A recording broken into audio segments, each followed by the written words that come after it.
जय हिंद दोस्तों, इस वीडियो में हम लोग फिफ्थ सेमेस्टर का स्टैटिक्स का प्रैक्टिकल का क्वेश्चन देख रहे हैं, जो कि सबसे फर्स्ट क्वेश्चन है। और ये क्वेश्चन जो है वो सेमी एवरेज के बेसिस पर है। सेमी एवरेजेस के बेसिस पर है, इसका मतलब उसमें नॉर्मल होगा, ज़्यादा हायर लेवल का चीज़ें नहीं है, तो आसान है, समझ सकते हैं। तो चलिए बिना टाइम को वेस्ट किए क्वेश्चन को शुरू करते हैं। क्वेश्चन इस प्रकार है कि use the method of the semi average to find the trend in the given series and the plot actual value and trend value on the graph.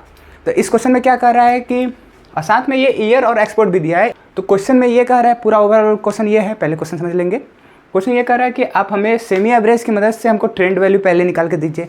जब ट्रेंड वैल्यू आ जाएगा तब एक ग्राफ पर हमको एक्चुअल वैल्यू जो कि ये है और जो हम लोग ट्रेंड वैल्यू निकाले होंगे उन दोनों को सेम ग्राफ पर प्लॉट करके हमको दिखाइए कि कैसा वेरिएशन है, क्या डिफरेंस है। तो इसको सॉल्व करते हैं। तो मैं अभी पॉज कर दे रहा हूँ कि टाइम बचे आपका। तो काम की चीज़ें मैंने लिख लिया है। काम की चीज़ें किस इस प्रकार है, देखिए। पहले हम लोग लिखे हैं year, export, semi total, semi average and trend value, जो कि हम लोग को फाइनली ट्रेंड वैल्यू ये देगा। तो ईयर्स में हम लोग ने डायरेक्ट इसको उठाया है 90, 91, 92 एंड सो ऑन 98 तक मैंने लिखा है। फिर एक्सपोर्ट में मैंने लिखा है 9, 14, 13 ये करके एक्सपोर्ट तक मैंने लिख दिया। ये क्वेश्चन में लिखा रहेगा, क्वेश्चन में से बस लिख देना है, ठीक है। क्वेश्चन में बोला था कि सेमी एवरेज का यूज़ करना है। सेमी एवरेज का यूज़ करने का फॉर्मूला थोड़ा सा बेसिक आप समझिए, अगर छोटे बचपन में जाएँ तो वापस। सेमी एवरेज का मतलब है कि कुछ चीज़ को प्लस करो और उतने नंबर से डिवाइड कर लो, या कह सकते हो sum of the observation upon total number of observation. ये बचपन में ऐसा कुछ पढ़े हैं। सेमी एवरेज निकालने से पहले हम लोग को निकालना पड़ेगा सेमी टोटल, मतलब सम करना पड़ेगा। एवरेज के लिए हम लोग को टोटल निकालना पड़ता था, सेमी तो सेमी लग गया। ऐसे आप याद कर सकते हैं, या आप कोई तरीके से, ये हमारा तरीका था। सेमी टोटल निकालने का क्या तरीका है, पहले तो काउंट करिए कि ये जो ऑब्जर्वेशन दिया गया है कि ये ऑड में है कि इवन में है। तो ये देख सकते हैं 91 से लेकर 98 तक ये हो गया 8 और ये 0 है 9, मतलब ये है ऑड में। तो ऑड में हम लोग को सेमी करना हो, मतलब आधा करना हो, तो मुमकिन नहीं है। तो बीच का एक वैल्यू हम लोग को क्या करना पड़ेगा, छोड़ना पड़ेगा। वो हो सकता है ऊपर से 4 ये हो गए और नीचे से 4 ये हो गए, मतलब छूटा ये 1994 का। तो रखिए इसको अलग, इसको अलग बना दो भाई। दूसरी बात, अगर ये तो हो गया ऑड नंबर के लिए ऑब्जर्वेशन जब ऑड था तब, लेकिन अगर इवन रहा तो तब तो आसान हो गया ना, ये केस हट गया। ये जो हम लोग काम करेंगे, एक स्टेप ज़्यादा करने वाले थे, वो काम करेंगे ही नहीं। तो अभी देखते हैं इंच के लिए, मतलब अभी जो ऑड है उसके लिए। तो सबसे पहले बोला है सेमी टोटल। सेमी टोटल मतलब आधे का सम कर दो। अब इससे थोड़ा सा 2 मिनट के लिए दूर रहना पड़ेगा, क्योंकि अब ये बीच में डिस्टर्ब कर रहा था, इसलिए मैं अलग कर दिया। तो सेमी टोटल मतलब बीच में का आधे का सम कर दो। तो इसको सम करिएंगे तो कितना आएगा, 4, 3, 7, 2, 9, 9, 9, 18 और 1 कैरी, मतलब 48। सेमी टोटल आया हमारा 48, और ये बीच का उसको मतलब नहीं है। इसको ऐड करते हैं, ये हो जाएगा 30, ये हो जाएगा 30, मतलब 60। तो सेमी टोटल हम लोग ऐड कर लिए। पहला काम स्टेप हो गया कंप्लीट। आशा करता हूँ क्लियर होगा आपको। दूसरी बात, ये अब सेमी एवरेज, एवरेज का मतलब उससे डिवाइड करना है। तो ये कितने ऑब्जर्वेशन थे, 4 थे, और ये 4 का सम हो गया, मतलब 4 से डिवाइड कर दो, मतलब 48/4। इसका आएगा आपका 1 और 2, 12 आया। वहीं देखते हैं ये 4 ऑब्जर्वेशन और ये 60, मतलब 60 को भी 4 से डिवाइड कर दो, तो ये आएगा 1 और ये 5, मतलब 15। ठीक है, जो बीच में छोड़ा था इसको भी तलाना पड़ेगा, इसको भी कंप्लीट करना पड़ेगा। तो सबसे पहले कंप्लीट होगा यही, ये 1994 का ट्रेंड वैल्यू। इसको सॉल्व करते हैं कैसे, तो इसको थोड़ा सा अलग से करना पड़ेगा, बोलना पड़ेगा trend value for 1994। Trend value for 1994, ये कैसे निकलेगा, निकलने का तरीका है, इसको इसमें माइनस कर दीजिए, मतलब जो बड़े वाला है कुछ भी आएगा उसे मतलब नहीं है, बड़े वाले को छोटे में हमेशा माइनस करना है, और ये 2 है तो डिवाइड कर देना है। ये लाने का फार्मूला है, ये बीच वाले का ट्रेंड वैल्यू का वैल्यू, मतलब 15 - 12/2, तो इसका आएगा 3/2, यानी कि 1.5। 1.5 इसकी ट्रेंड वैल्यू नहीं है, ये लाने का जरिया है। 1.5 जो है आप चाहो तो 12 में ऐड कर दो क्योंकि आगे बढ़ना है, या 15 में माइनस कर दो क्योंकि हम लोग को पीछे जाना है। तो जो करना कर सकते हो, देख सकते हैं। 12 में मान चलो मैं ऐड करूँगा 1.5, तो आएगा 13.5। वहीं पर अगर मैं 15 में 1 को माइनस करूँगा तो भी आएगा 13.5। इससे ये बात साबित होती है कि बीच वाली वैल्यू यही होगी, ठीक है। तो यहाँ पे लिख देंगे 13.5, वही वैल्यू यहाँ पर ट्रेंड वैल्यू होगी 13.5। ये ट्रेंड वैल्यू आ गई बीच वाली की, जो कि 1994 है, ठीक है। उसके बाद अब हम लोग को लाना होगा इस 90, 91 एंड सो ऑन, इस सब का भी ट्रेंड वैल्यू। तो इसके लिए अब लाना होगा, पहले तो देखना होगा एनुअल ग्रोथ है कितना। अब एनुअल ग्रोथ क्या होता है, मतलब सालाना हर साल कितनी इंक्रीमेंट हो रही है या डिक्रीमेंट हो रही है या बढ़ के घट रही है, हर साल का अलग अलग होगा। तो सबसे पहले एक साल का देखते हैं। एक साल का तो कैसे निकलेगा, निकालने का यही तरीका है कि मेरे को मालूम है 1994 का मेरे को मालूम है येट, और 90 का मालूम है 12, ठीक है। एनुअल इसको कहते हैं एवरेज एनुअल ग्रोथ, तो इसको भी लिख दो भाई, एवरेज एनुअल ग्रोथ लिख दिया। ये कैसे निकलेगा, जैसे कि आप मालूम है ये 13.5 है और ये 12 है, तो फिर वही काम करना होगा, पहले माइनस करो और जितने हैं, जैसे ये 2 था तो 2 से डिवाइड किए, इसमें कितने हैं आप बताओ। ध्यान से देखो, ये 12 जो है किसके सामने लिखाएगा, इसके सामने, ये वाली लाइन जो दिख रही है। एक मिनट मैं थोड़ा सा बस सामने लिख दे रहा हूँ, एक मिनट रुकिए। तो जैसे कि आप देख सकते हैं कि हम लोग ने ये क्या निकाला था, semi average, semi total semi average. Semi बोले तो मतलब बीच का, मतलब इनके बीच का, मतलब इस वाले ईयर का, ना 1991 ना 1992, इन दोनों के बीच का, मतलब ये वाली वैल्यू। इसके बीच का वैल्यू है 48 जो कि सेमी टोटल में आता है, और इसी का सेमी एवरेज है 12 जो कि इसके बीच में आता है। किसके बीच में, 1991 और 1992 के। ठीक ऐसे ही 1996 1997 के बीच का वैल्यू है 60, और इसका सेमी एवरेज है 15, ठीक है। ये इसके बीच की वैल्यू है, इस कोई भी ईयर की वैल्यू नहीं है, ये ईयर की बीच की वैल्यू है, ठीक है। तो अब देख सकते हैं ये जो 13.5 है यहाँ पर 1994 का यहाँ पर है, और ये 12 जो है ये 1991 और 1992 का। तो ये 1 साल, ये 2 साल, मतलब देख सकते हैं 1 साल 2 साल, और ये ना इसमें है ना इसमें, मतलब बीच में, मतलब आधा साल के बीच में। तो पूरा कितना हो गया, 1 साल 2 साल और ये आधा साल, मतलब ये इन दोनों का गैप कितना है, 1 साल है, ठीक है। 1 साल और ये आधा साल, तो टोटल कितना हो गया, 2 साल और आधा साल, मतलब 2.5 साल।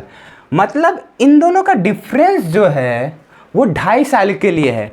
2.5 साल में इतना ग्रोथ हो जाता है, 2.5 साल में इतना ग्रोथ होता है, सेम इसके लिए, ठीक है।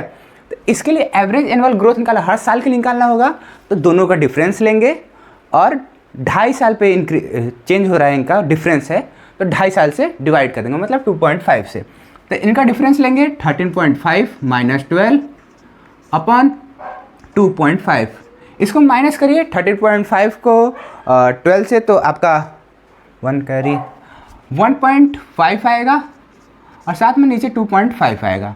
इसको सॉल्व करेंगे, पॉइंट से पॉइंट हटेगा, 5 से करेंगे 3/5 आएगा, ठीक है। 3/5 को और भी डिवाइड कर सकते हैं सिंपल में 0.6। इसको मैंने सॉल्व किया तो 0.6 आ रहा है, मतलब कि 2.5 साल का ग्रोथ जो है वो 0.6 है, मतलब 13.5 से 12 के बीच में का, ईयर का बीच में का डिफरेंस वो कितना आ रहा है, 0.6 हमारा ग्रोथ आ रहा है। उसको ध्यान रखेंगे, इसी से अब हमारा ट्रेंड वैल्यू आएगा, लास्ट स्टेज है ट्रेंड वैल्यू को निकालने के लिए। अब आप सोचिए ये जो 12 है वो आधे साल के लिए है, आधे साल के बाद ही तो इस पर आएगा 1992, और 1993 1.5 साल, और उसके बाद 2.5 साल पे ये वाला बीच में आ रहा है। तो अगर हमको आधा बढ़ाना है, आधा साल बढ़ाना है, ये तो किसके लिए है, पूरे एनुअल ग्रोथ के लिए, मतलब 1 साल के लिए है 0.6। अगर हमको आधे साल के लिए लाना होगा तो इसको 2 से डिवाइड नहीं कर दे, आधा साल हो जाएगा, 2 से डिवाइड करेंगे तो 0.3 आएगा। इसका मतलब अगर हम 0.3 ऐड कर दें तो 1992 की वैल्यू आ जाएगी, मतलब 12 प्लस 0.3 यानी कि हो जाएगा ये 12.3, ठीक है। अगर हम चाहें, अब ये वाले 1992 की वैल्यू आ चुकी है, ये लिख दे रहा हूँ इस साइड, थोड़ा कन्फ्यूजन ना हो, 1992 की वैल्यू आ गई है, ठीक है। अगर हमको 1993 की वैल्यू चाहिए होगा तो हमको एनुअल ग्रोथ ऐड करना पड़ेगा, मतलब 1 साल के लिए ऐड करना पड़ेगा 0.6। तो इसमें 0.6 ऐड कर दूँ, एक ही है ना भाई, हाँ ठीक है, 0.6 ये इसको ऐड करेंगे तो हमारा आएगा 12.9 आएगा, ठीक है। ये फिर से समझ लो, ये आधे साल का था तो हमने आधे साल निकाला 0.3 ऐड कर दिया इसमें। ठीक, अब जब हमारा कंप्लीटली 1 साल का आ गया जो कि कंप्लीटली 1992 का है, तो हमको 1 साल बढ़ाना होगा इंक्रीमेंट, तो हम लोग 0.6 को ऐड कर देंगे इस वाले में, 1 साल में जो आएगा तभी ना होगा। 12.9 ये आगे 2 वैल्यू आ गई है। अगर हमको पीछे जाना होगा तो इसमें 12 माइनस कर देंगे क्योंकि ये आधे साल है, तो आधे साल का ही ना माइनस करेंगे, वापस जाना है तो इसको माइनस करेंगे तो आएगा 11.7 आएगा। इसको जब 12 से 0.3 को माइनस करेंगे तो 11.7 आएगा। अब हमको कम्प्लीटली 1 साल जाना है क्योंकि ये 1991 की वैल्यू आ गई है, 1 साल कम्प्लीटली जाना है, तो इसमें अब किसका माइनस करेंगे, जो आंसर आया है 0.6 का माइनस करेंगे, तभी ना ये 1 साल का ग्रोथ था। 0.6 करेंगे तो यहाँ पर 11.1 आएगा। ठीक, ऐसे इसके में ऐड करेंगे तो कैसे हो जाएगा, इसके में ऐड करेंगे कम्प्लीटली 1 साल तो कितना आएगा 13.5 में 0.6 ऐड कर दो तो कितना आता है, यहाँ पर 14.1 आएगा। ठीक है, 14.1 आ गया। ये किसका था 1995। अब 1 साल बढ़ाना है तो 0.6 ऐड कर दो, फिर से 0.6 14.7 ये हो गया। और इस 1 साल और बढ़ाना है 1997 का, तो 14.7 में प्लस कर दो 0.6 तो क्या आएगा 11 12 13 1 मतलब 5 3। फिर इसमें 0.6 ऐड कर दो, 1 साल बढ़ाना है तो यहाँ पर 9 आ जाएगा 15.9। ठीक है, ये हमारी आ गई ट्रेंड वैल्यू, यही हमारा मेन आंसर था। अभी हमारा क्वेश्चन कंप्लीट नहीं हुआ। क्वेश्चन में था कि सेमी एवरेज की मदद से हमारा ट्रेंड वैल्यू निकालिए। ठीक है, हम ट्रेंड वैल्यू निकाल दिए हैं। ये आपका ट्रेंड वैल्यू है हर साल के लिए। मैं फिर से बता रहा हूँ कि ये आधे साल का था 0.3, वो एक कंप्लीट साल के लिए था 0.6। इसके बाद हमारा काम है कि एक्चुअल वैल्यू, मतलब ये वाली वैल्यू जो एक्सपोर्ट वाली वैल्यू है, और साथ में ट्रेंड वैल्यू जो ट्रेंड वैल्यू आई है, इसको हमको ग्राफ पर प्लॉट करके दिखाना है और वो ग्राफ सेम ग्राफ होगा। ठीक है, तो पॉज करके मेरे टाइम पता करें।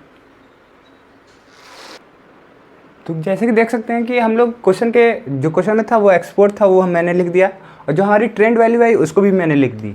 उसके बाद ग्राफ में प्लॉट करने को बोला था कि सेम ग्राफ पे हम लोग को एक्सपोर्ट मतलब एक्चुअल वैल्यू और ट्रेंड वैल्यू जो आंसर आया है उस दोनों को लिखना है। तो कैसे लिखेंगे, मतलब कैसे ग्राफ पे डिनोट करेंगे, तो 1 साल मैक्सिमम टाइम, मतलब हमेशा कोशिश करिए कि जो ईयर है वो हमेशा नीचे हो, बेस के साइड हो, और जो दूसरा चीज़ हो पॉपुलेशन, एक्सपोर्ट, ट्रेंड, ये सारी वैल्यू जो है वो वर्टिकल वाई एक्सिस के ऊपर। ठीक है, तो इसको हम कैसे करेंगे देखते हैं।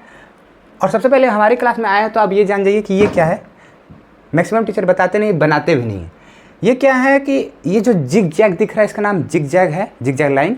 ये डिनोट करता है कि जब आप कुछ वैल्यू छोड़ के डायरेक्ट लिखते हैं, जैसे कि हम 1 नहीं लिखे हैं यहाँ पर, डायरेक्ट 90 लिख दिए हैं, 1 2 3 4 5 ऐसे डॉट डॉट बहुत सारी वैल्यू मैंने नहीं लिखा है। तो ये जिग जैग करता है कि कंप्रेस करके, मतलब उसमें वैल्यू है, और ये 8 तक मैंने 1 2 3 भी नहीं लिखा था, इसमें भी कंप्रेस करके वैल्यू है। ठीक है, तो सबसे पहले देखेंगे एक्सपोर्ट 9। पहले ये यहाँ पर ईयर होगा जो कि मेरे को मालूम ही है, पहले ईयर, दूसरा ईयर, तीसरा, यहाँ पे लिख देता हूँ, पहला, दूसरा, तीसरा, चौथा, पाँचवा, छठवा, सातवां, आठवां, नौवां। ये जो ईयर है पहला 19 के लिए, 91 के लिए, 90 के लिए। ठीक है, तो 1990 के लिए सबसे एक्सपोर्ट किया है, एक्सपोर्ट है हमारी 9, मतलब यहाँ पर है, तो 19 के लिए यहाँ पे लग गया। ठीक है, फिर 14 है 91 के लिए, 14 यहाँ पे लग गया, फिर 13 इनके बीच में जाएगा, फिर 12 इसके बीच में। ये कैसे कर रहा हूँ एक जान जाइए और आगे तो आप सब समझेंगे। पहला ईयर मतलब 1919 के लिए एक्सपोर्ट है 9, पहला ईयर के लिए ऐसे आगे बढ़ेंगे तो 9 कहाँ पर है, 9 यहाँ पर है, मतलब 8 और 10 के बीच में है, ये है 9 और ये है पहला ईयर, तो यहाँ पर क्रॉस करेगा तो यहाँ पर बनाएंगे। ठीक है, और ये जान जाइए कि मैंने 8 10 12 20 तक क्यों लिया है। तो यहाँ देख सकते हैं एक्सपोर्ट जो है या कोई भी वैल्यू देख सकते हैं 11 और ये 16 के बीच में है, और ये वाली वैल्यू है जो 8 से ज़्यादा है और 15 से या कल 20 से कम है, इसलिए मैं थोड़ा सा ग्राफ अच्छा लगे इसलिए 1-2 वैल्यू भी बढ़ा कर ले लिया। ठीक है, 91 का ले लिया, फिर 93 भी, और 94 के लिए 12। ठीक है, और फिर है 10, 95 के लिए 15 कहाँ पर होगा, यहाँ पे 15 होगी, फिर 17, थोड़ा सा आगे बढ़ जाओ, 16 ठीक है, और फिर 13 वापस, ये 12 है, ये 13, और उसके बाद है 15 कहाँ है भाई, 15 है यहाँ पर, ठीक है। अब इसको क्या करो, मैच कर लो, लाइन को बस मैच कर लो स्ट्रेट लाइन से।